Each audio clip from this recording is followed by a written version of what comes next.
Welcome to Reddit Revenge Stories. Did you know over 90% of our viewers don't subscribe? If you enjoy this video, please subscribe and hit that like button. We're targeting 500 likes on this one. Let's dive into today's tale. If someone had told me 5 years ago that my life would turn into a story people whispered about behind my back, I would have laughed it off and called them crazy. Back then, my world was simple.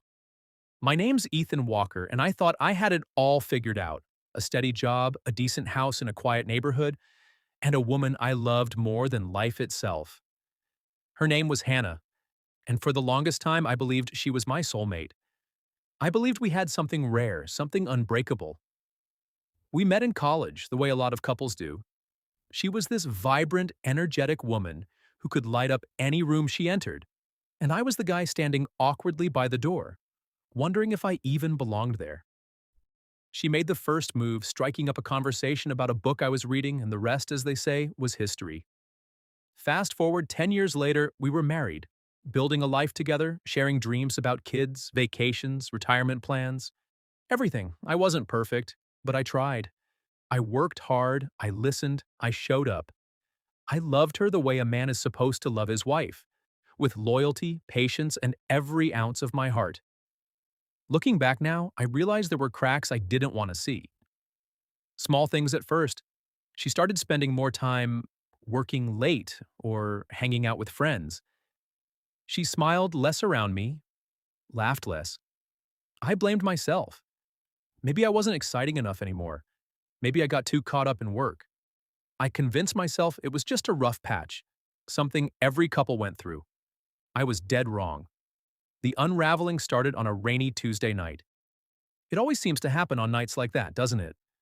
I came home a little earlier than usual, carrying takeout from her favorite Chinese restaurant, thinking maybe we could have an impromptu date night. As I pulled into the driveway, I noticed a car parked a little too close to the curb, one I didn't recognize.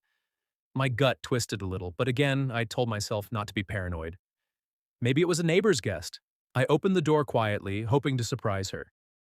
The house was dim, just the soft glow of the TV flickering in the living room. I heard voices, hers and a man's. At first it sounded casual, like two friends chatting. But then I heard her laugh. That laugh she used to reserve just for me, and something in the tone made my stomach drop.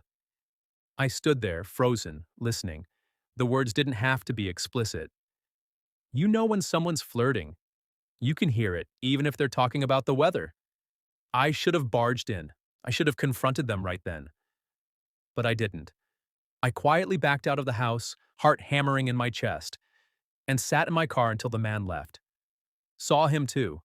Tall, athletic, a smirk on his face as he walked to his car. I followed him with my eyes, memorizing his license plate without even realizing it. My hands were shaking. That night, Hannah acted normal. Kissed me on the cheek, asked how my day was, lied to my face without even blinking. I played along. I smiled, made small talk, even joked about the bad weather. Inside, I was dying. A part of me wanted to scream, to accuse, to demand the truth. But I needed more. I needed to be sure. If I confronted her too soon, she'd deny it. She'd twist it around and make me the crazy one. I knew how good she was with words. So I waited. Over the next few weeks, I became someone I barely recognized. I went through her phone when she was asleep. I installed a camera in the living room, hidden behind the bookshelf. I tracked her location through the family sharing app we had set up for safety. I hated myself for it, but I had to know. And sure enough, the evidence piled up.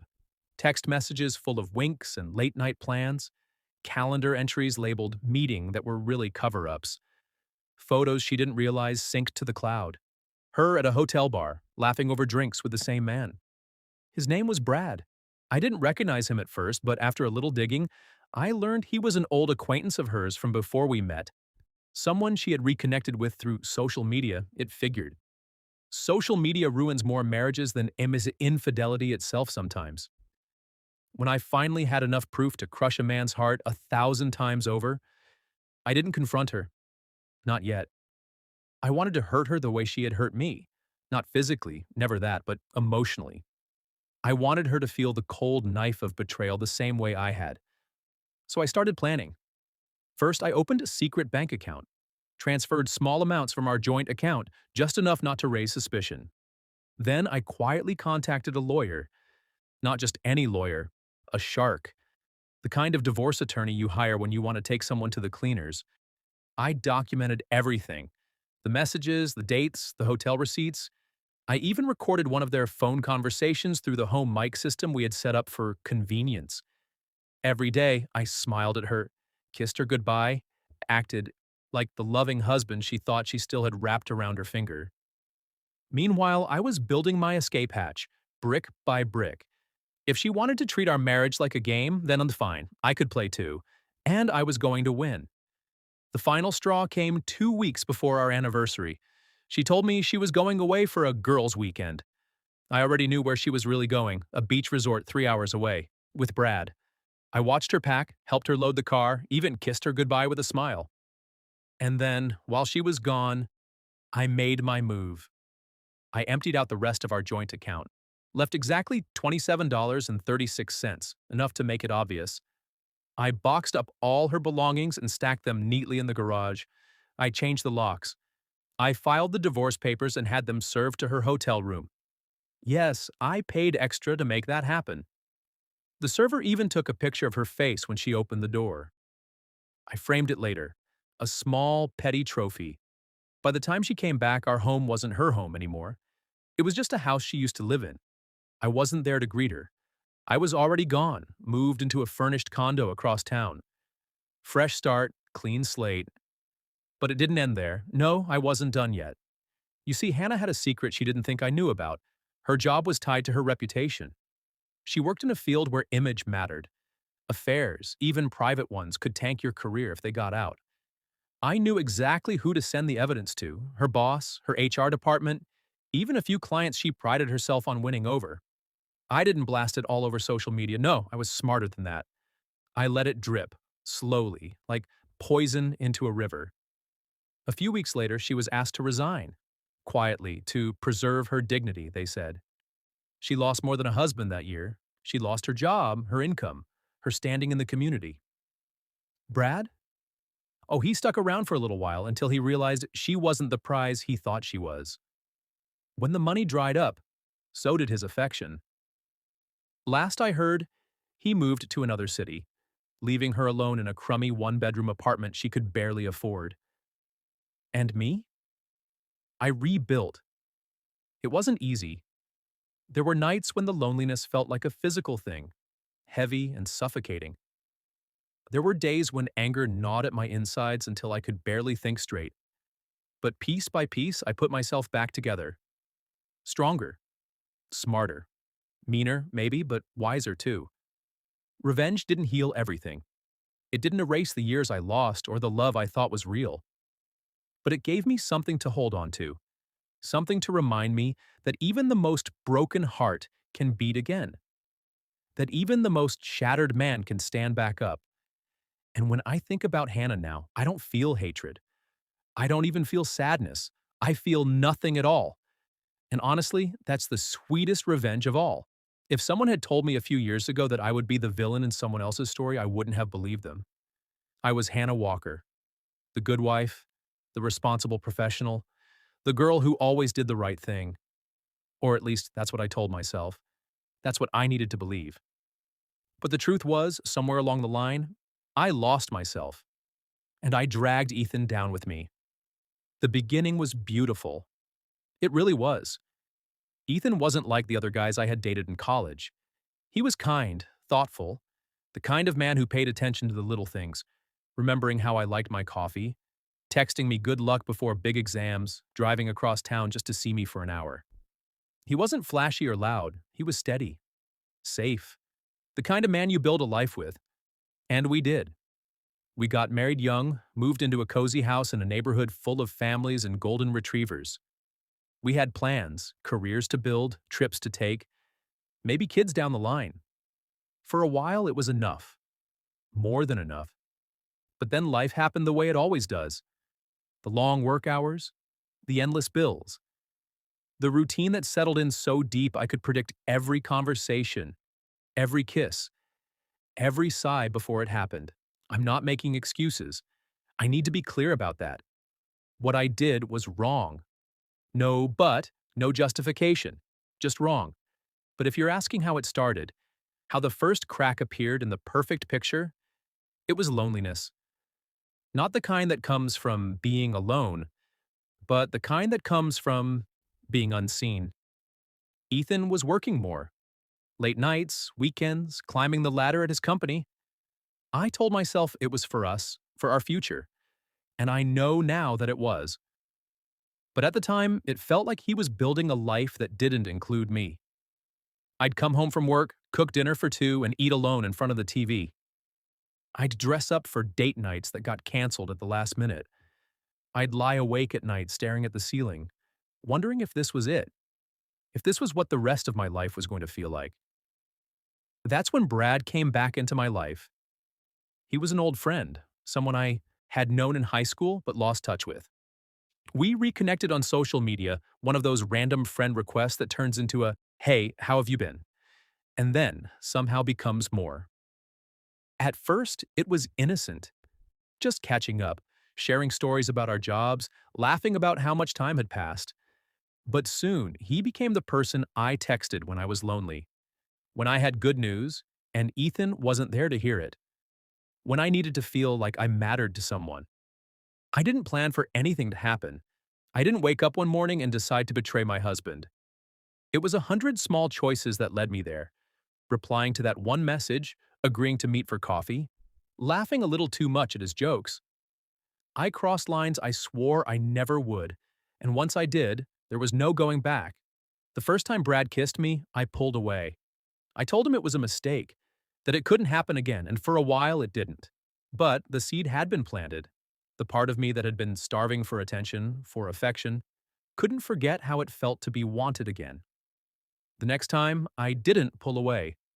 I thought I could keep it separate, compartmentalize my life, be Ethan's wife during the day, and chase this forbidden thrill in secret. I told myself no one was getting hurt because Ethan didn't know. I told myself lies so I could sleep at night. I didn't know he was watching. I didn't know he was collecting evidence, building a case against me, setting traps I walked right into without even noticing. I underestimated him. I thought he was too trusting, too good-hearted to ever suspect me of something so ugly. And maybe he was. But even the best men have limits. The day the papers came was the worst day of my life. I was at the hotel with Brad, under the ridiculous pretense of a girls' weekend. We were having breakfast in the restaurant when a man in a suit walked up to me with a thick envelope. He said my name, handed it to me, and walked away without another word. I knew, before I even opened it, that my world was about to implode. Inside were the divorce papers. Attached to them was a neatly printed packet of evidence, screenshots, photos, timestamps. Proof of my betrayal laid out in brutal black and white. Brad saw it too. He didn't say much. Just mumbled something about needing to step outside. He never came back. I was left sitting there humiliated, broken, with nothing but the shredded remains of the life I had thrown away. When I got back home, or what used to be home, my key didn't fit the lock. My clothes were boxed up in the garage like I was some stranger. Ethan was gone. No goodbye, no confrontation, no chance to explain. And honestly, what would I have said?